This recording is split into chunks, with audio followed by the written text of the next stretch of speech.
Hello दोस्तों, स्वागत है आप सभी का आपके अपने यूट्यूब चैनल मैथ्स वाटिका में। दोस्तों, मैं हूं रुपेश यादव और आज की क्लास को शुरू करने से पहले एक ज़रूरी सूचना आपको हम यह दे दें कि आप हमें अनअकैडमी पर भी फॉलो कर सकते हैं। अनअकैडमी पर हमारी live classes Monday to Friday सुबह 8 बजे से लेकर के 9 बजे तक लगाई जाएंगी और यहाँ जो आपका क्लास लगाया जाएगा वह ग्रुप डी के लिए रीजनिंग का क्लास लगाया जाएगा। तो सुबह 8 बजे से लेकर के 9 बजे तक मंडे टू फ्राइडे आप हमें अनअकैडमी पर फॉलो कर सकते हैं। अनअकैडमी पर आप हमें देख सकते हैं। अनअकैडमी पर हमारी फ्री क्लास के लिए आपको इस कोड का उपयोग करना पड़ेगा। इस कोड का उपयोग करके आप उस क्लास को फ्री में एक्सेस कर सकते हैं। इसके अलावा इस वीडियो के डिस्क्रिप्शन में मेरा प्रोफाइल लिंक मिलेगा जिस पर क्लिक करके आप हमें फॉलो कर सकते हैं। इसके अलावा क्लास का लिंक भी आपको मिल जाएगा इसी वीडियो के डिस्क्रिप्शन में जिस पे क्लिक करके आप डायरेक्टली क्लास तक पहुंच सकते हैं। हेलो दोस्तों, स्वागत है आप सभी का आपके अपने YouTube चैनल मैथ्स वाटिका में। दोस्तों, मैं हूं रुपेश यादव और इस वीडियो में हम लोग रीजनिंग के एक सेट का डिस्कशन करेंगे और यह सेट आपका ग्रुप डी का है जो कि 18/9/2018 को तीसरे शिफ्ट में पूछा गया था। तो इस कंप्लीट सेट का डिस्कशन इस वीडियो के अंदर हम लोग करेंगे। इससे आप लोगों को यह अंदाजा मिलेगा कि आपके एग्जाम में किस लेवल तक का क्वेश्चन पूछा जाता है, किस तरीके का क्वेश्चन पूछा जाता है। तो लीजिए, पहला क्वेश्चन आपके सामने है और यह पहला क्वेश्चन आपका सीरीज का है, श्रेणी का है। देखते हैं हमसे अगला पद पूछा है कि क्या है। तो एक बार इंटरवल चेक करते हैं। 19 के बाद 24 है, फिर 22 है, फिर 27 है, फिर 25 है। पकड़ में नहीं आ रहा है तो अल्टरनेट से चेक करिए। तो अल्टरनेट वाला बढ़ता हुआ नजर आ रहा है। देखिए, 19 के बाद यह बढ़ा है 22 और 22 के बाद फिर यह बढ़ा है 25। तो 19 और 3 22 और 3 25। तो अब अगला यानी यहां वाला 28 हो जाएगा। ठीक है। दूसरे अल्टरनेट को चेक करिए। 24 के बाद 3 27, तो 27 के बाद 3 30, यानी कि हमारे सीरीज का जो अगला पद होगा वह हो जाएगा 30। तो इस पहले क्वेश्चन का आंसर आपका हो गया 30। अब बढ़िए अगले क्वेश्चन की ओर।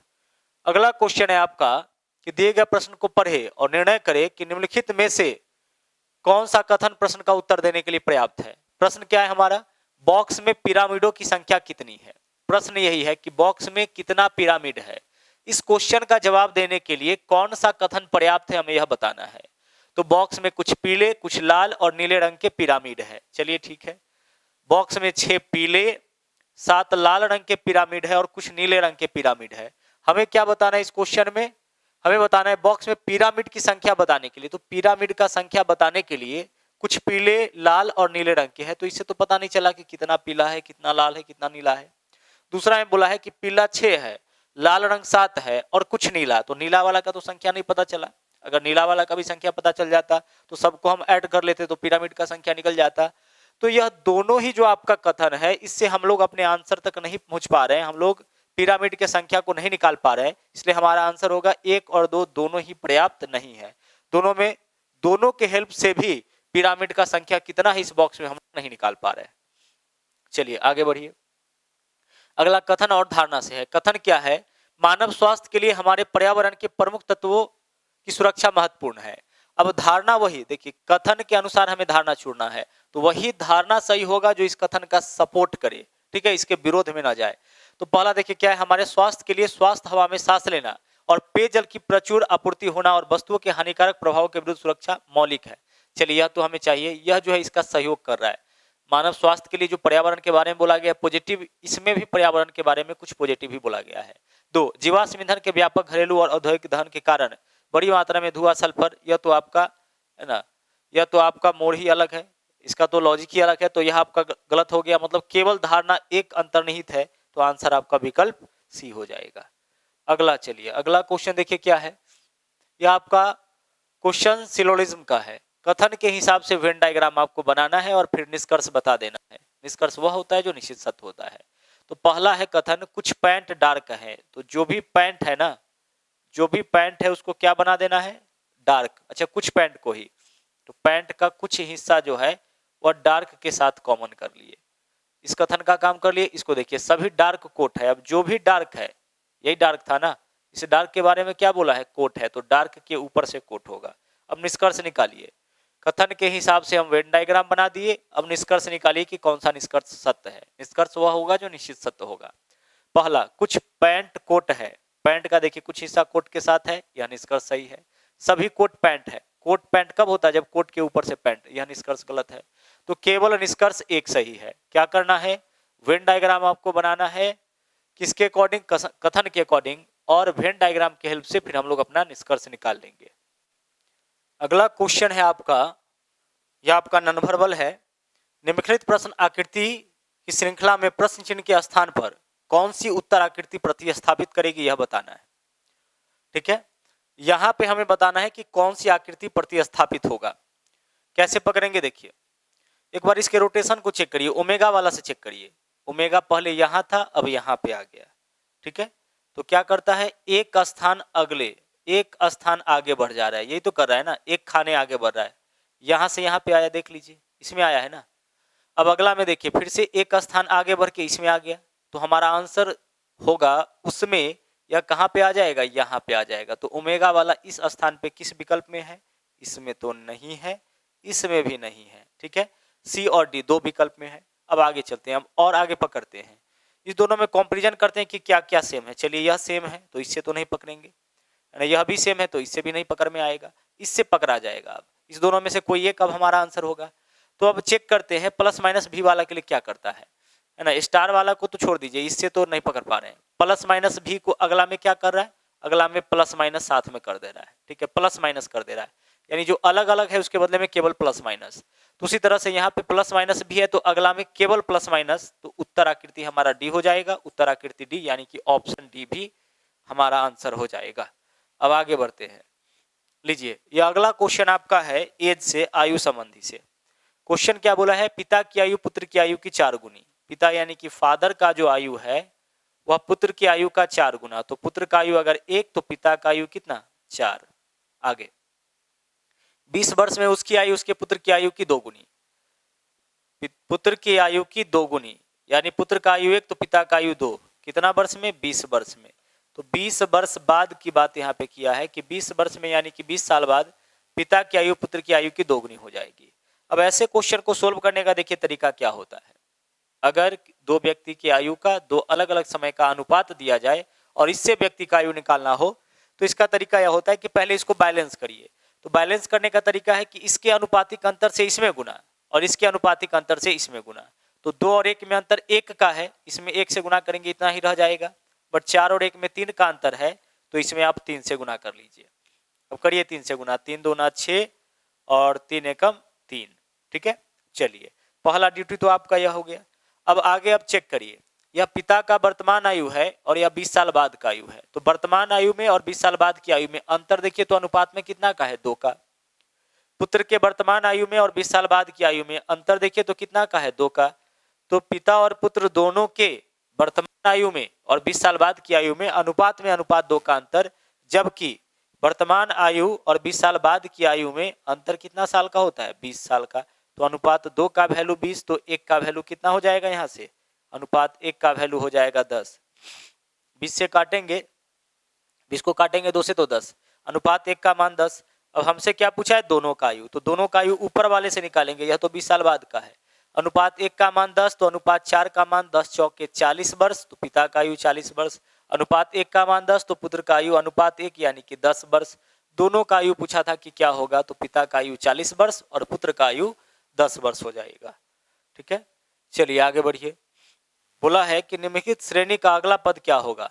श्रेणी देखिए, पहले संख्या को देखिए, 2 4 8, 2 गुना होता गया है तो 16। लेटर को चेक करिए, अब ए 1 नंबर और जी 7 नंबर, तो 1 और 6 7, 7 और 6 13, 13 6 19, 19 नंबर पर एस है तो 16S हमारा आंसर हो जाएगा।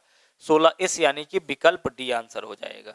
ठीक है, चलिए अगला देखिए क्या है, कथन और अवधारणा। कथन क्या है, आजकल डॉक्टर रात को खाने में चावल के सेवन का सुझाव देते हैं। अवधारणा, देर रात को भोजन से शरीर में अधिक टॉक्सिन का निर्माण होता है क्योंकि भोजन लंबे समय तक अपचित रहता है। इस बात से यह स्पष्ट नहीं होता है ना। चावल को लेकर के यहाँ पे कोई डाटा नहीं है। दूसरा, चावल जल्दी पच जाता है, हाँ यह अवधारणा हो सकता है। तो केवल अवधारणा 2 अंतर्निहित है यानी कि विकल्प डी हमारा आंसर हो जाएगा। चलिए आगे बढ़ते हैं। अगला है, कौन सा विकल्प चित्र निम्न प्रश्न चित्र के साथ निकटतम समानता रखता है। कौन सा विकल्प चित्र, अब देखिए हमें एक ऐसे चित्र को इनमें से चुनना है जो बिल्कुल इसके जैसा हो। तो आप इसमें देखो कि जो बड़ा वाला भाग है ना उसके साथ यह सर्कल है और छोटा वाला भाग के साथ, छोटा मुंह के साथ यह वाला है, तो बड़ा वाला भाग के साथ सर्कल यहाँ नहीं है, यहाँ छोटा वाला मुंह के साथ सर्कल है, यहाँ भी छोटा वाला मुंह के साथ सर्कल है, यहाँ बड़ा वाला मुंह के साथ सर्कल है, यहाँ भी छोटा वाला मुंह के साथ सर्कल है। तो सर्कल कहाँ होना चाहिए? बड़ा वाला मुंह के साथ, ठीक है, और यह वाला छोटा वाला मुंह के साथ। तो आकृति सी यानी कि विकल्प ए, आकृति सी हमारा आंसर होगा, है ना। और आकृति सी के लिए कौन सा विकल्प? विकल्प ए आंसर होगा। अगला देखिए, विषम चुनना है, जो सबसे अलग होगा उसको छांटना है। टी 20 पे होता है, ठीक है, x 24 पे होता है, यही विषम हो गया। ओ 15 पे, एल 12 पे, एल 12 पे ठीक है, ओ 15 पे होता है, टी 20 पे होता है, लेकिन x 24 पे होता है, यही विषम है। तो आकृति बी विषम है, आकृति बी विषम है, तो आंसर विकल्प सी होगा, है ना। आकृति बी के लिए आंसर क्या करेंगे? विकल्प सी करेंगे। अगला देखिए क्या है, कथन और निष्कर्ष है, सभी रिंग गोल होती है। बनाइए वेन डायग्राम इसका। जो भी रिंग होता है वह क्या होता है? वह गोल होता है। तो रिंग के ऊपर से गोल, क्या है कि जो भी रिंग होगा सब गोल, और सभी गोल वस्तुएं होता है, और जो भी गोल है सबका सब क्या होता है? सबका सब वस्तुएं होता है, ठीक है। कथन के हिसाब से हम बना लिए हैं वेन डायग्राम। अब वेन डायग्राम से हम निष्कर्ष निकालेंगे। सभी रिंग वस्तुएं हैं, बिल्कुल, जो भी रिंग है सब वस्तु के अंदर, देखिए अंदर में रिंग, ऊपर से वस्तु, यह सही है। सभी वस्तुएं रिंग है, वस्तु रिंग कब होता है? जब वस्तु अंदर और ऊपर से रिंग, तो यह आपका गलत है। तो केवल निष्कर्ष एक अनुसरण करता है, विकल्प डी हमारा आंसर हो जाएगा। सभी रिंग वस्तु है, देखो अंदर में रिंग है और ऊपर से वस्तु है ना, तो जो भी रिंग है सब वस्तु के अंदर है, इसलिए पहला निष्कर्ष सही है। दूसरा, विषम चुनना है, पुनः चुनिए विषम। एल वाटर इमेज इसका बनाया है, एम इसका भी वाटर इमेज बनाया है, यू वाटर इमेज, इसको देखो सीधा छोड़ दिया है, बाकी सबको उल्टा किया है, इसको सीधा छोड़ दिया है।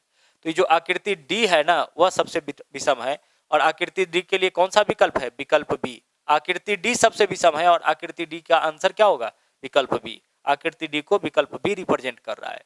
अगला, विषम को पहचानिए। चलिए पहचानते हैं। एल 12 पे होता है, एन 14 पे होता है, पी 18 पे होता है, सॉरी पी 16 पे होता है, यहाँ 17 पे कर दिया, तो यह आपका विषम है। कौन सी आकृति? आकृति सी। आकृति सी यानी कि ऑप्शन भी इस बार सी आ गया।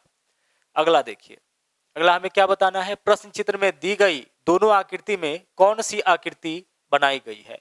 इस दोनों को मिला के देखो कौन सा आकृति, यह वाला नहीं बनेगा, यह भी नहीं बनेगा, आकृति ए बन जाएगा। आकृति ए के लिए आंसर विकल्प सी। चेक करिए, देखिए दोनों को मैच करिएगा, तो इसको जब अंदर फिट करिएगा तो यह वाला भी बन जाएगा और यह वाला भी बन जाएगा। तो आंसर आकृति ए मतलब विकल्प सी। आगे बढ़ते हैं। प्रश्न आकृति दिया गया है, उत्तर आकृति हमें चुनना है। स्टार की पोजीशन को देखिए, पहले यहाँ था, फिर यहाँ आया, फिर यहाँ आया, तो अगले में इस पोजीशन पे आ जाएगा। तो इस पोजीशन पे किस विकल्प में है? ए में, और आकृति ए में, और आकृति ए के लिए आंसर भी होगा हमारा विकल्प ए। आगे बढ़ते हैं। अगला देखिए, सितार, हार्प और वाद्य यंत्र। सितार, हार्प और वाद्य यंत्र, तो वाद्य यंत्र के अंदर दोनों आ जाएगा, सितार भी और हार्प भी। हार्प भी एक प्रकार का वाद्य यंत्र ही है। अगला है, इसका हमें खोजना है, अगर दर्पण यहाँ पे रखा गया है तो इसका प्रतिबिंब कैसे बनेगा? तो प्रतिबिंब, दर्पण प्रतिबिंब क्या करता है? राइट को बदल देता है लेफ्ट में, और लेफ्ट को राइट में। जो राइट होगा उसको लेफ्ट में ले आएगा, जो लेफ्ट होगा उसको राइट में ले आएगा। तो अपनी जगह पर राइट से लेफ्ट करिए, तो यह वाला पार्ट अब इधर आ जाएगा, ठीक है। चलिए, और यह सर्कल जहाँ पे है आपका वहीं पे रहेगा, यहीं पे रह जाएगा, सिर्फ यह पार्ट बाएं से दाएं हो जाएगा। तो ऐसा आकृति विकल्प सी। अब अगर हमें ऑप्शन से चुनना होगा तो यह वाला तो नहीं होगा, दोनों में देखिए ऐसा लगा दिया। यह वाला भी नहीं होगा, दोनों में देखिए सर्कल लगा दिया। यह देख लीजिए, सर्कल कभी ऊपर तो नहीं जाएगा ना, तो यह भी गलत। तो आकृति सी यानी कि ऑप्शन डी हमारा आंसर हो जाएगा। इसका दर्पण प्रतिबिंब चुनना है। तो दर्पण में क्या करता है? राइट को सिर्फ लेफ्ट बनाता है, ऊपर नीचे जो है वही रहेगा। सर्किल नीचे है तो नीचे रहेगा, या आयत ऊपर है तो ऊपर ही रहेगा। सिर्फ राइट में है तो किधर हो जाएगा? लेफ्ट में। लेफ्ट में है तो राइट में हो जाएगा। तो देखिए, इसमें नीचे कर दिया इस वजह से गलत, इसका दोनों पार्ट यह कर दिया इसलिए गलत, इसका दोनों पार्ट सर्कल कर दिया इसलिए गलत। तो आंसर हो जाएगा आकृति सी, और आकृति सी मतलब कि ऑप्शन डी। अगला, PEARL को इतना लिखा गया, तो देखो ना, सिर्फ +1 किया, P+1 Q, E+1 F, A+1 B, +1 का मामला है। दूसरी तरह से S+1, S के बाद T, U के बाद V, I के बाद J और T के बाद U, तो T भी J U यानी कि विकल्प बी हमारा आंसर हो जाएगा। तो इस तरीके से आपका यह सेट हो चुका है कंप्लीट। वापस अगले वीडियो में हम लोग मिलेंगे रीजनिंग के दूसरे सेट के साथ। इसी लेवल का क्वेश्चन मिलेगा, ज़्यादा से ज़्यादा क्वेश्चन का प्रैक्टिस करके जाएं ताकि एग्जाम में जो है कोई भी क्वेश्चन आपको नया ना लगे, है ना, और आप उसको देख के बना सके, कम समय में उसे बना सके। तो मिलते हैं अगले वीडियो में एक नए सेट के साथ। थैंक यू, जय हिंद।